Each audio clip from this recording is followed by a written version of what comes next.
Today, I am delighted to welcome Shane Spraggs to the show.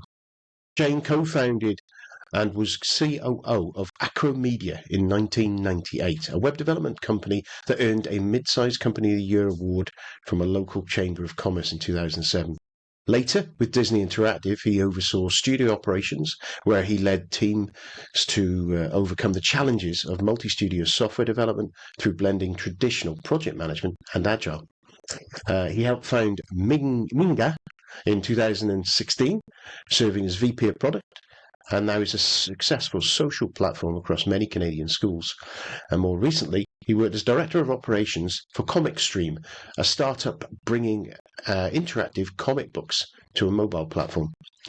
In early 2020, he joined Virtira to challenge and scale its operational capabilities, strengthening team building and implement more robust lean and agile methodologies.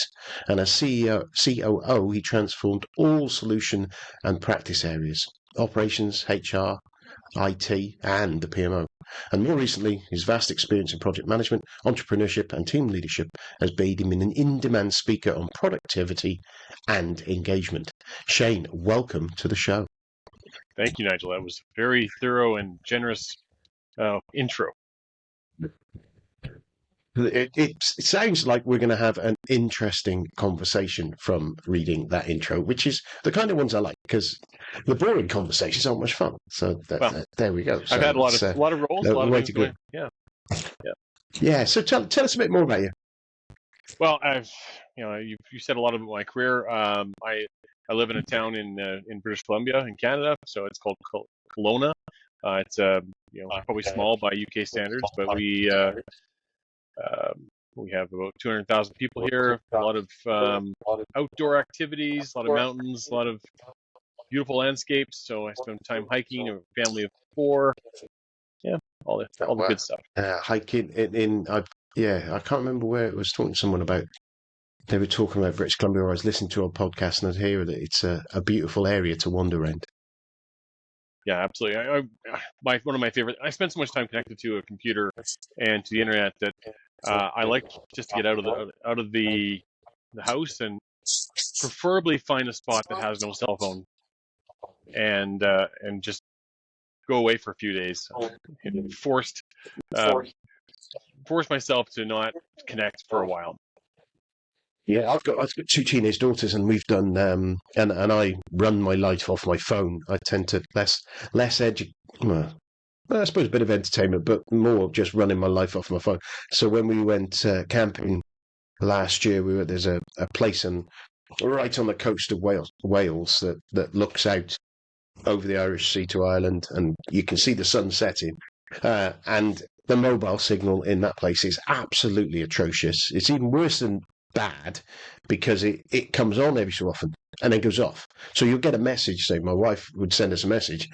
She'd send it 4 hours before it would appear, but then to send one back might take another 2 or 3 hours. So it's just like, but it meant that our phones were nigh on useless, except for using a torch and nip into the toilet because we were camping. And it was kind of like, it is a great, it's weird how that sense of, it takes a little while, that anxiety, that sense of release from it.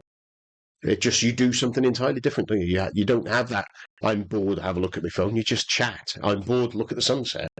It takes about a couple of days for me just to sort of get past that habit of looking at your phone every 10 minutes and expecting another something or somewhere, right? So one of my favorite campsites, as you drive up to it, there's a corner and someone taking the time to put the sign up that says last cell phone connection.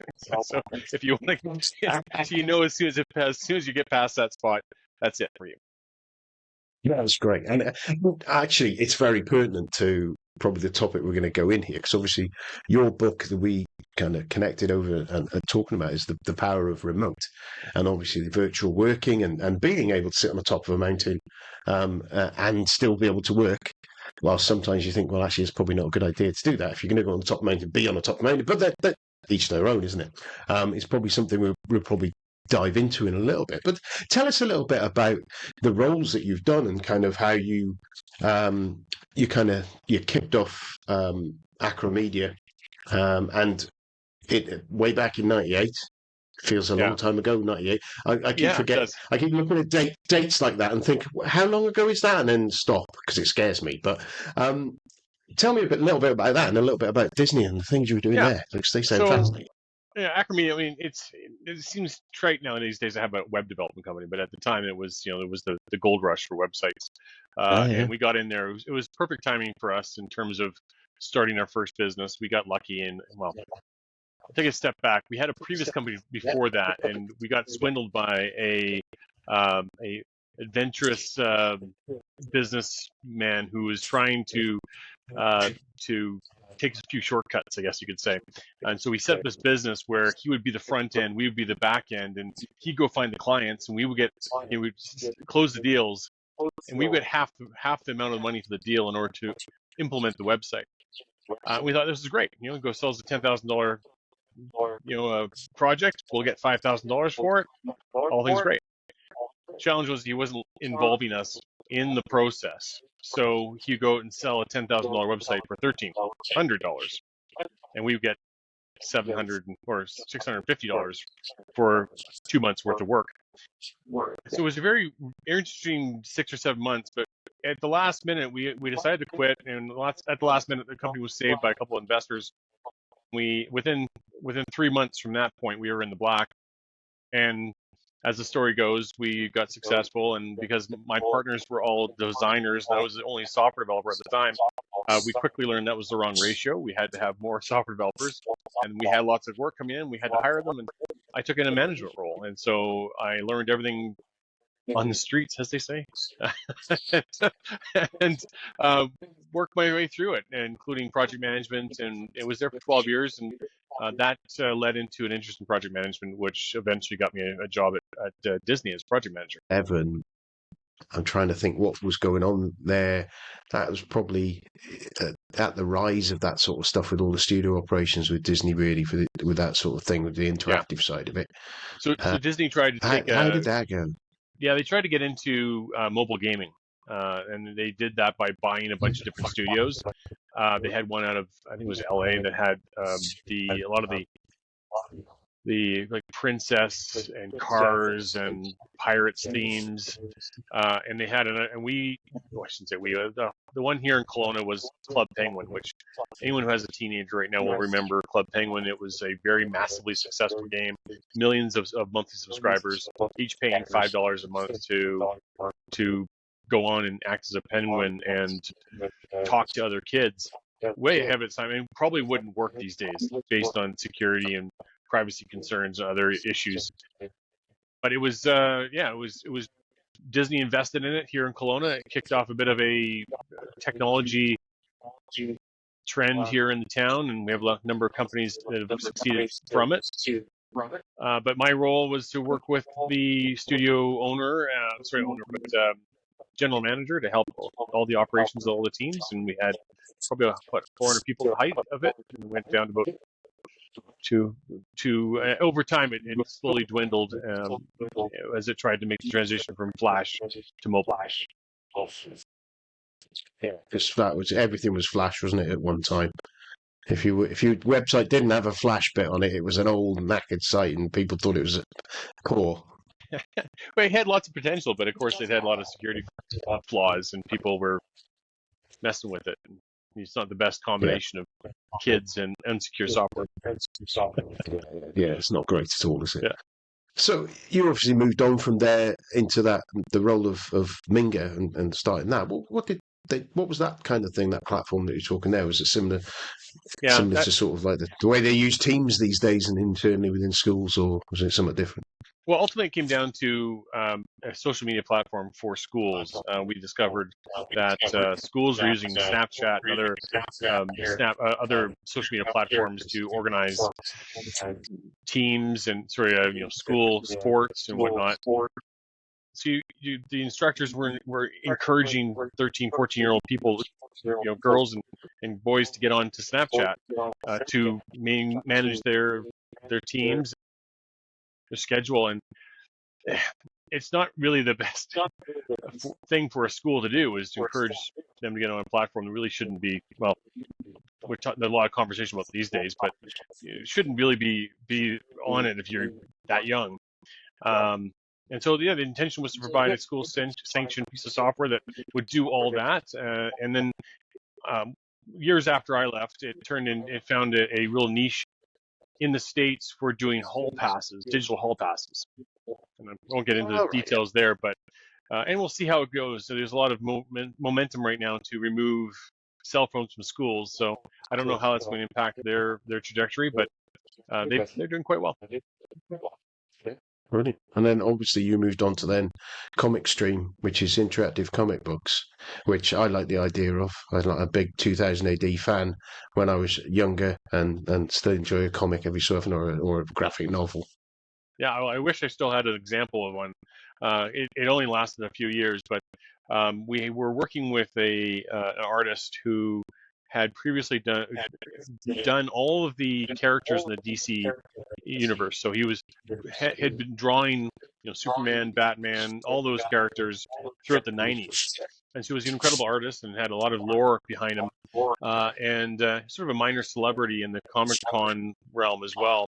And so his vision was to create this product where kind of like, you'd swipe through it, and as you swiped, the comic would move or change, and things would pop up.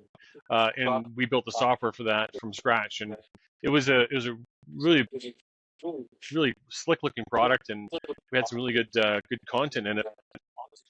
Yeah, it kind of died around COVID, though. Unfortunately, it didn't survive, probably because the Comic-Con stopped being a place where we could meet and share the product. As it's ascending, until you've got to a certain level, it's that case of being able to push it out to a lot of people, I suppose, isn't it? Yeah, and I had the opportunity to go to a number of Comic-Cons through it, and that was a fantastic experience. Wouldn't have gone otherwise, but it took me to Seattle, New York, Chicago, and a few other places just to go see what those are all about. And I'm not sure if you've ever been to it, but they're crazy. Huge conferences. People dressed up. I went to a one in a smallish one in Liverpool quite a few years ago. My brother got me a ticket for it. It's a lot of Star Wars focus, because if you look behind my head, you can see different Star Wars paraphernalia of different types. I've even got a Darth Vader toilet roll in the corner there. You can see toilet roll holder. Yeah, so yeah, my brother made me quite a few of them things. So yeah, I enjoyed that whole and that Marvel, and I'm less so on the DC, but I'm getting back into the DC a bit more, but more the Marvel and Star Wars stuff. And yeah, just seeing the effort that people put into getting dressed up for those is fantastic. And the stuff you can spend money on is just amazing. So yeah, and it's a playground for people who like to do that stuff, and it's very friendly, very open community, and it's a very happy place to be in a lot of cases. Yeah, and I love the film Paul. I don't know if you've seen that, which kind of rotates around Comic-Cons and the US and things like that. So it's insane. So obviously you moved on to that, and then you moved on to Virtira, which seemed to be, if you, I don't know what that's like, but that seemed, reading your background there, seems a little bit of a more, what's the word, less unusual sort of role, if you know what I mean. Yeah. So, if you look at the dates there, it will become no surprise that it happened right at the start of the pandemic. It was my first real long-term virtual role, working from home. And so I worked with Cynthia Watson there. She's the one I co-authored the book with. It was her company, and essentially we offered project management services to large tech companies, and all virtual. So we had a really great business model. We hired people from across Canada that either were in an area that normally they didn't have access to an office. They may have just recently got back to work after being after raising a child or helping an infirm parent, and they have some amount of time they can give back, and so we would hire somebody. We had a lot of examples where we'd hire someone at 10 hours a week, and then over the time we'd hire, if they'd increase to 10, from 10 to 20 to 30 to 40, and finally full time, and that gave people opportunity from all across Canada, just these small little centers. And we found those individuals were highly dedicated to the role, and so they did a really good job. And we had these fantastic talent that would normally have ended up probably working at a local grocery store or shop. Yeah, it's interesting because I'm sure we'll dive more, but the thing that I was reading something earlier about your neighbours and something around the federal government telling everyone they're going to go back to work now. I've seen it in the UK, and an increase in I think one of the major supermarkets locally is in the UK has said, right, everyone's coming back to work. Or there was a TV program about the benefits, pros and cons, panorama show, and it's an interesting dynamic that is out there, because obviously the benefits to us, and I'll talk myself personally, the benefit of being home, working from home rather than traveling, 50-minute commute each way. That is inconvenient if it's not excessive, but it's inconvenient now, whereas it used to be just the norm. That's now become an inconvenience, and I've never been a patient person sat in a queue of traffic at the best of times. So as soon as I get stuck in a queue of traffic, I'm cursing, and that's probably doesn't do my health much good, but that's kind of where it is. I spent a long time in the car over the years, driving back and to a lot of places, and I just think it's an interesting. I think there was a thing someone was saying, well, if you're a doctor or a nurse, you can't work from home, and it's kind of like, well, no, but if you've just because the way I look at it is that someone working in a field, farming, does that mean we all have to work in a field? Because that person doesn't get the choice to not be there sorting a sheep out at 6 o'clock in the morning or 3 o'clock in the morning. That's the chosen role they've chosen today. And there are some roles that lend themselves to be virtual and can be virtual and can be better virtual. Some that aren't, obviously, and some that are in the middle.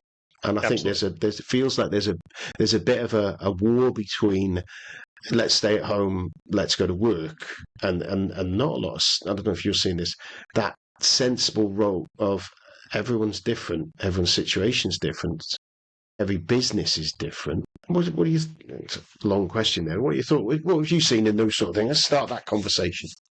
Yeah, absolutely. So I'll start by just the biggest takeaway from this last few years. By now I'm going on 5 years, which blows my mind. But it's been a digital shift. It's been a real shift from a digital standpoint. And now the tools. So the tools we basically socialized with COVID and working from home. Zoom or tools like this, Riverside. Using Slack or Teams instead of email, the fact that people are more comfortable with having a conversation over video than they are picking up the phone, all these things are what are the real takeaway from the last 5 years. And what you'll notice is that you will probably have the same experience at the office as you will at home. And there's so many people going to the office to work remotely, right? The finer details you've mentioned, some people are different, whatnot, are often lost in larger organizations. And this is no more clear than if you go back to 20 years, early 2000s, they were building those big Googleplexes, those big buildings, those Costco side. I don't know if you have Costco in the UK, but these large buildings, putting 20,000 people under one roof, under the umbrella of collaboration. And you had like nothing but desks everywhere, no walls, and you're going to be able to have interactions and collide with people. And ultimately what happened was it was a real difficult place to work. It was loud, it was cold, you had to wear headphones to keep yourself from give yourself some focus. And we knew then that wasn't the right environment for people to be productive.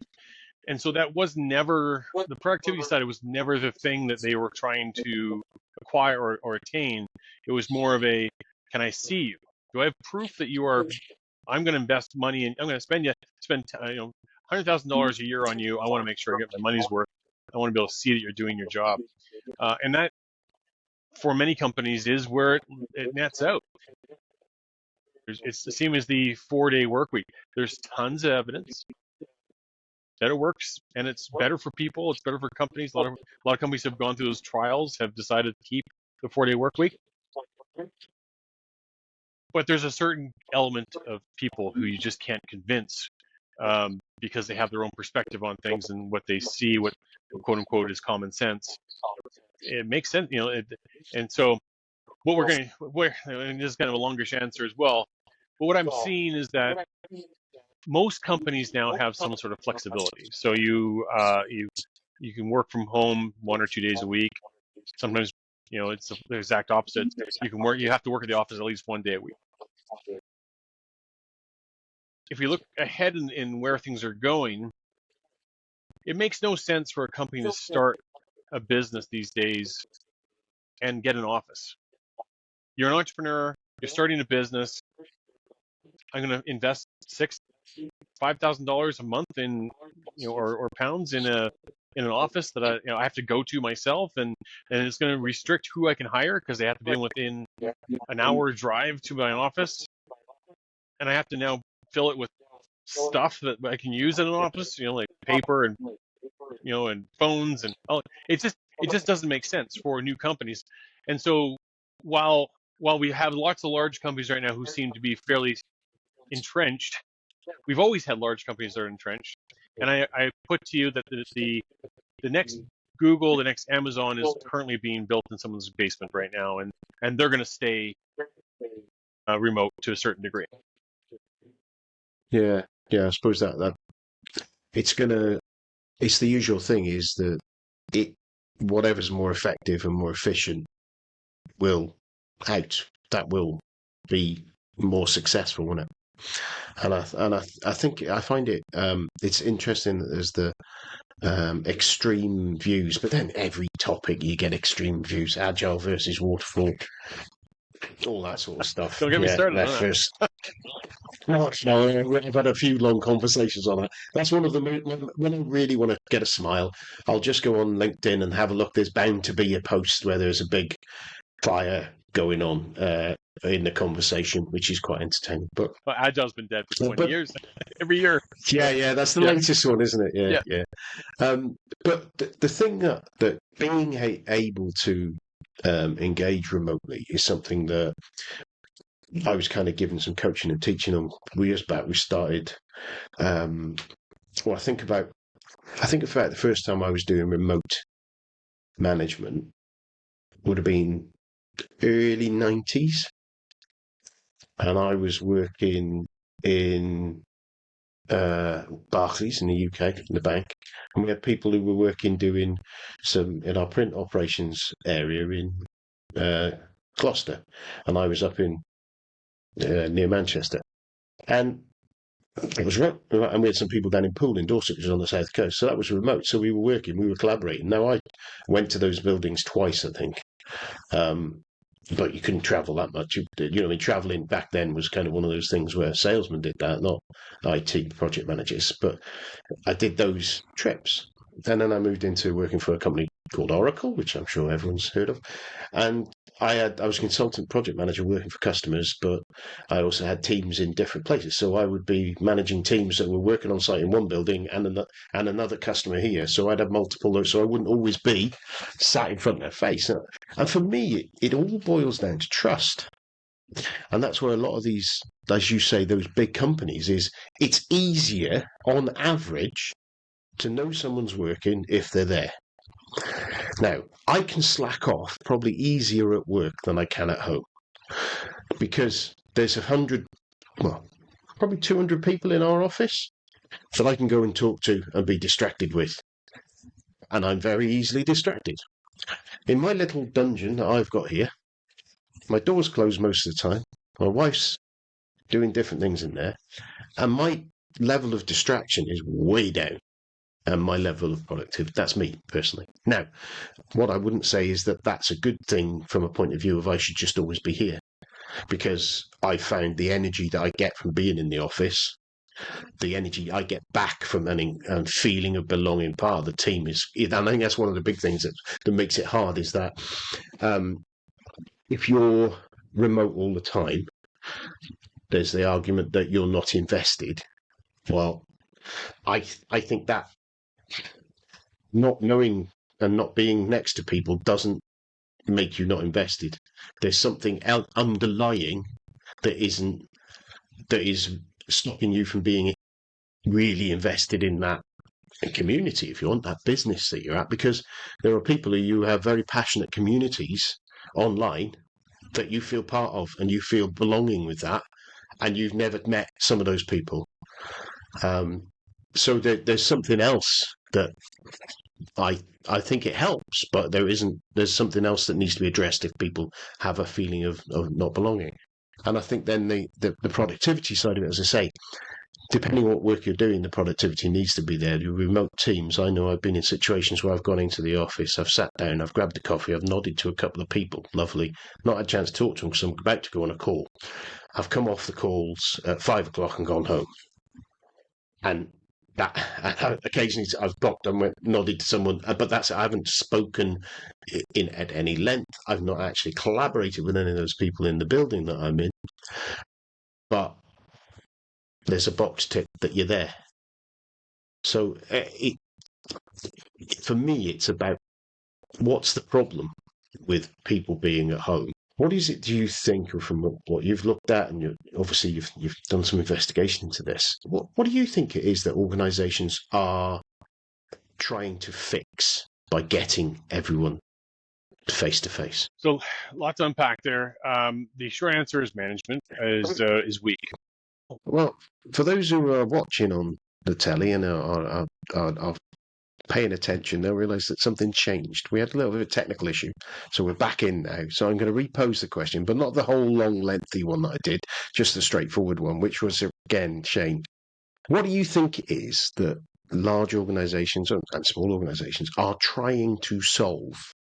The problem they're trying to solve with changing that working and insisting that people work in an office together. Yeah, and that's really the big question these days. What is with the return to office mandates in a lot of places?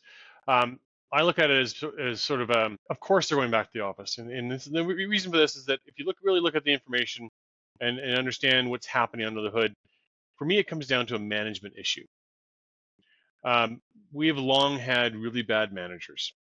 We've known, way before the pandemic, there's a saying that, take a good employee and make them a bad manager. Companies have done a very bad job at training managers. Management's not a skill you can learn from a textbook. You need coaching, you need mentorship, and only the very few do a good job of it. And when we went remote, we had all these really bad managers now having to manage people they couldn't see or touch. And that made it worse. And so some companies made the shift, and they either learned how to do it better, they trained their managers or hired new people, but most companies didn't. And so for a large company, I think it just comes down to a very simple formula.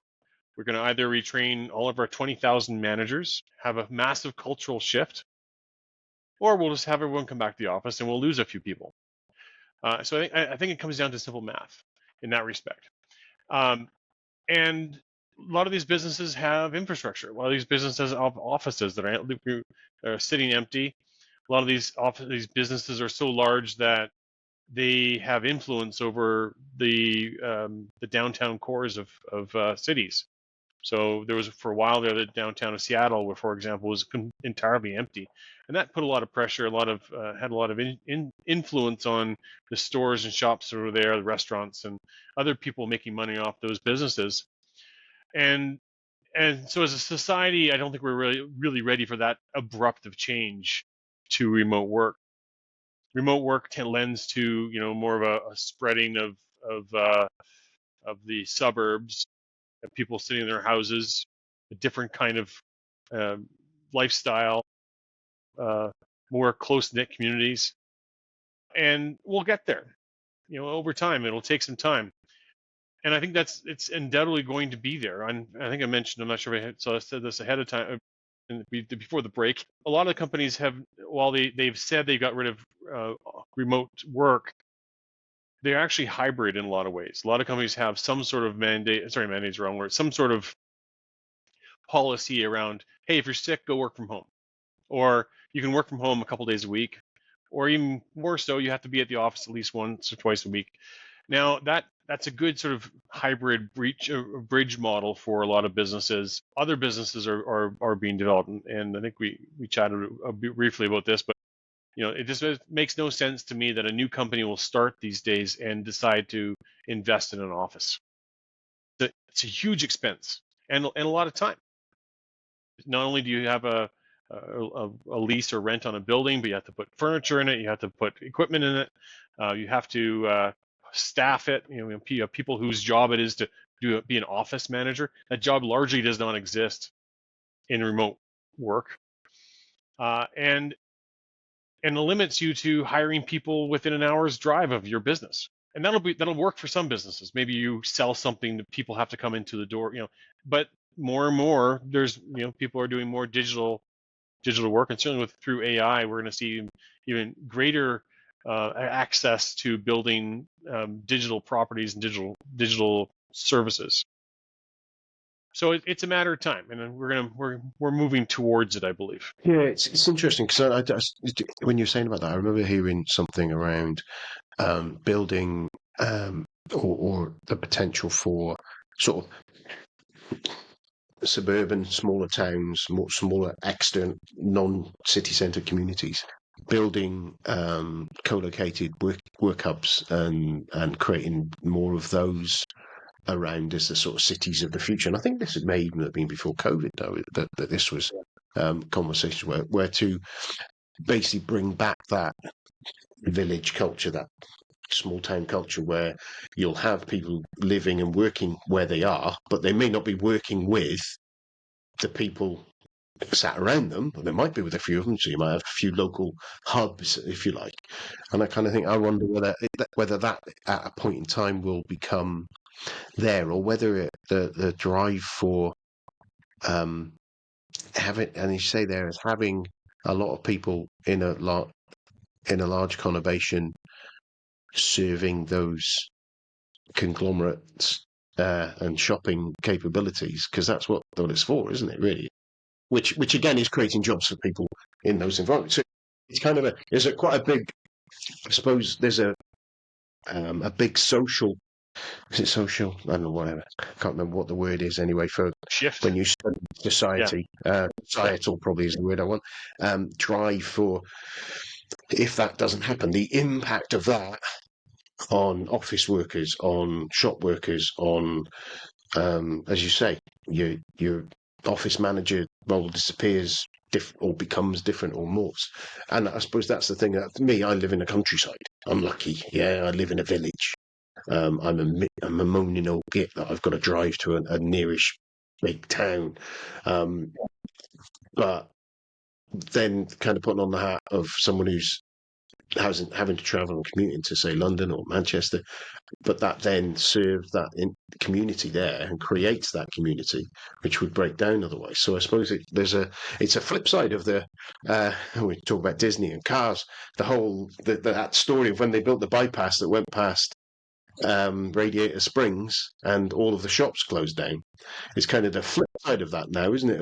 Of people staying in those suburban and rural areas, working remotely, and then kind of an uplift from in those environments, maybe, and that may be where we end up going. Yeah, well, there's an element to this we haven't really been talking about either, is that remote work allows you to have first of all, everyone needs social connection. I mean, I should say everyone. A large part of people of the society needs social connection. That's a given. And people like to be around people. We are social animals. Remote work allows you to have that social side outside of the quote unquote office. So those who have embraced remote work fully have shifted their social connection outside of the 9 to 5, and they do things after hours. So for example, I'm going out tonight I play music.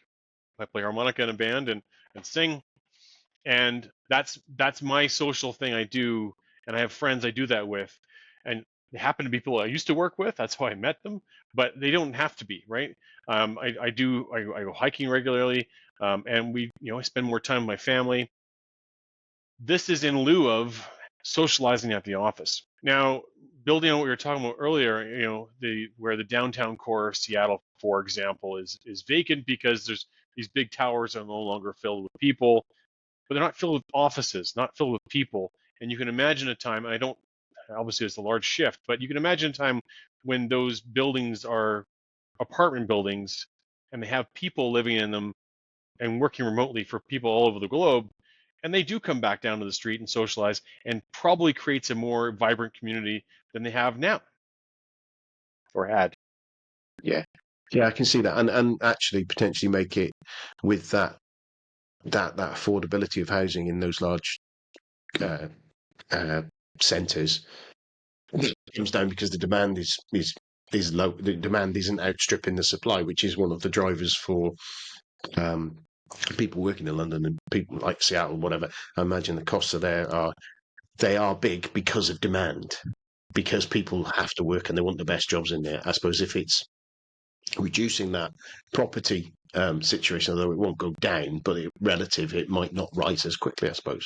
And I can see how that would it would change the dynamic, and it's a changing of what those cities mean and what living in that city. And like you say, I've worked in London for 3 months, day in day out, and the what you can access living in a city compared to what you can access living in a rural community, it's amazing because you've got the mix of everything there. But then the downside is there's downsides and pros for both sides, isn't it? So obviously you wrote your book with your colleague, and what was it that triggered that? What made you want to write it? And kind of, if people are thinking about remote working and getting the best out of it, or want to kind of have a read, give us a little potted view of what that book's about. Yeah, well, it will come no surprise that we decided to write it because of the pandemic. Cynthia Watson, who is the person who I wrote it with, she actually got her master's in telecommunication in 1993. That's what we used to call remote work, telecommunication. And in fact, if you go back in time, IBM used to be a huge purveyor of telecommunication. It was something that the city of Los Angeles, one of these large American cities, piloted with IBM in order to try to reduce the traffic flow and the number of cars on the highway. And it was very successful for the longest time until people decided it wasn't the right way of working, right? And it's the same problem we're having now with people being pulled back in the office. But yeah, we thought we'd pull together all these best practices. So Cynthia was very much had a lot of experience working with the individual contributors and how to survive as a remote worker in a remote world. In fact, she had a previous book called How to Work from Home and Get Shit Done that was provided some very clear ideas. And I brought in my experience from a management and leadership standpoint, and we looked at three key areas. So when the pandemic hit, most of the people were ready to go home and work from home, and there were three groups of people who suffered. The first was management, as we just talked about. There's a lot of, they have to do things better, and it doesn't. You don't necessarily have to have different management. You just have to have good management, and typically good managers, they do their job to be intentional and proactive and manage their team the way they should manage their team, and they're just good managers at the office anyways. The other group was HR. So HR now has to figure out how to onboard and hire and fire and manage people, handle people without having them face to face. And the last was the executive team, who are very used to walking around and doing everything in person. And so how do you run a company when you don't get together to do your long-term strategy? And so we put stuff in the book to cover all those different aspects. And we also added a couple chapters for project management and sales. So sales, the original remote work job, and to give people some ideas on how to improve things. And I'm very proud of the work. It's been very well received, and I hope people will find it valuable as well. It provides a a very clear step-by-step, a lot of information on how to do the work better so you can be successful remotely. You're muted. Just to protect me from echoes and stuff, I put myself on mute. So there we go. And then I forgot to unmute. Anybody think this was like a remote working when everyone's on Teams and someone's chatting away and everyone's shouting, "You're on mute," which I think it's probably the most used phrase of a number of years during the pandemic. So if people wanted to, firstly, was there anything that you wanted to cover that we missed out because of all of our timings of that? And just give us a shout or not. And then if people want to carry on the conversation, get in touch, whatever, what's the best way? Yeah, I think the key thing for me is that I was going to share was that you always see these articles online like the one thing you have to do for this, the key to, and the reality of it is it's like a lot of things in life. It's like your health. It's not one thing. It's an ecosystem, and anyone who wants to get really good at remote work has to understand how the pieces fit together. It's how do people succeed and be productive and working remotely. How do you set up and how do you create an intentional business where you can no longer rely on organic because there is no water cooler and people aren't having those quote unquote collisions, which theoretically happen but don't actually happen very often. How do you set up a company that can onboard and offboard people successfully? And all these things they all feed into each other. Things like how do you manage relatedness and relationships between people? How do you another key one is how do you motivate individuals and so on and so forth. So what I want to leave your listeners with is not just buy the book, but also to be well-rounded, understand the system. Once you understand the system and how everything is reliant on everything else, then you can start improving everything on one case-by-case basis and lifting everything up at the same time. So my book is available on Amazon, and I'm available on LinkedIn. I would love to hear from your listeners if they want to connect. I'm the only Shane Spraggs, so that's a real value and at this time of in the internet. So by all means, look me up and connect, and I love to talk to others. So I'd love to hear their story. Brilliant. Thank you very much, Shane. I remembered to come off mute that time.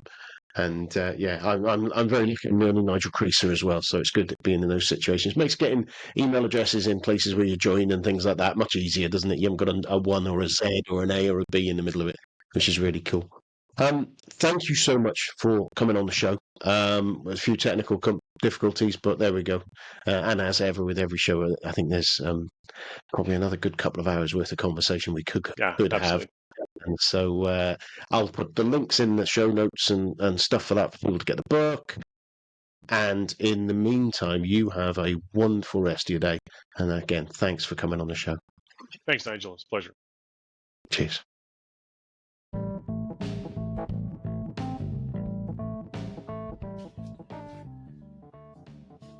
So I have a number of sponsors, affiliate links in the way that it's set up that have kindly allowed me to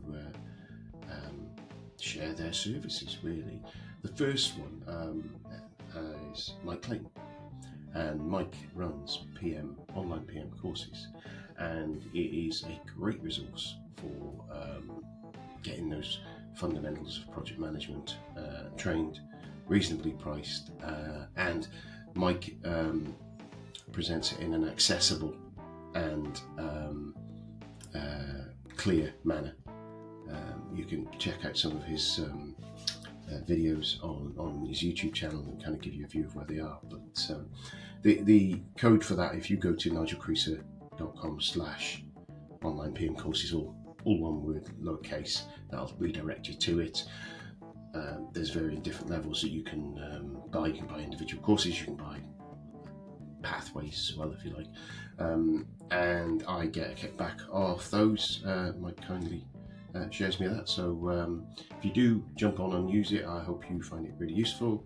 I think he has money back guarantees and things like that as well, so there's very limited risk on that. So jump on that, and that again, it's nigelcreaser.com/online PM courses, and enjoy.